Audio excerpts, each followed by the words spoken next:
Eu sou ansioso para a chegada do dia em que as pessoas vão parar de reclamar e esperar soluções externas e arregaçar as mangas e solucionar as coisas por elas mesmas. E parte dessa minha ideia de como as coisas devem funcionar vem da análise de sistemas. Eu sou analista de sistemas e eu acredito que os sistemas naturais são perfeitos como são. O fato da gente querer intervir muito é o que causa problema. Então eu estou achando ótimo que haja essa greve de caminhoneiros. Ela está afetando muito pouco a minha vida, mas ela está colocando muita gente para refletir a respeito disso nesse exato momento. E a maioria das pessoas está apoiando essa greve, está apoiando esse movimento, sem parar para pensar nas consequências que isso vai trazer no longo prazo para toda a população. Eu rezo para a chegada do dia onde as pessoas vão compreender que reclamar e demandar uma solução externa para os problemas delas é a pior coisa que elas podem fazer pela vida delas e pelos outros. Eu estou falando isso por vários motivos. O primeiro deles é porque eu tive um benefício muito grande na minha vida quando eu compreendi que a minha reclamação criava os meus problemas e não o contrário. E a partir desse momento eu compreendi que a pior coisa que a gente pode fazer quando está passando por alguma dificuldade é reclamar da dificuldade, porque a gente acaba piorando aquela situação. Mas existem outros fatores ainda mais importantes.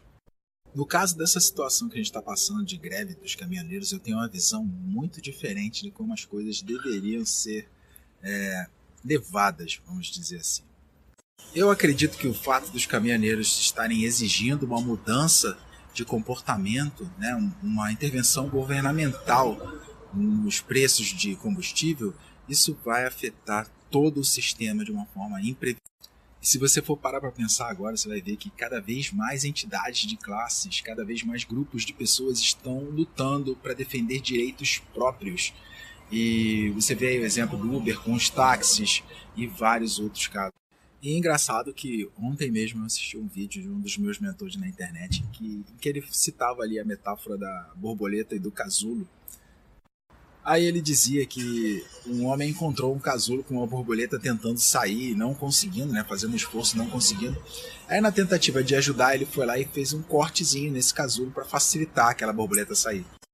Nesse momento, aquela lagarta, né, ainda em transformação para borboleta, conseguiu sair do casulo, mas não conseguia voar. Ela não conseguiu inflar as asas dela. E isso aconteceu, as asas da borboleta não inflaram porque ela não fez o esforço necessário para sair daquele casulo. Porque era no momento daquele esforço que o líquido sairia do corpo dela e iria para as asas. Então aquele cara, sem saber, havia condenado aquela borboleta a viver o resto da vida dela como lagarta, se arrastando pelo mundo ao invés de voar. Eu acredito que essa metáfora seja perfeita para todas as situações da nossa vida onde a gente começa a reclamar e desejar por um cortezinho no nosso casulo que vai nos condenar, nos arrastar pelo mundo pro resto da vida.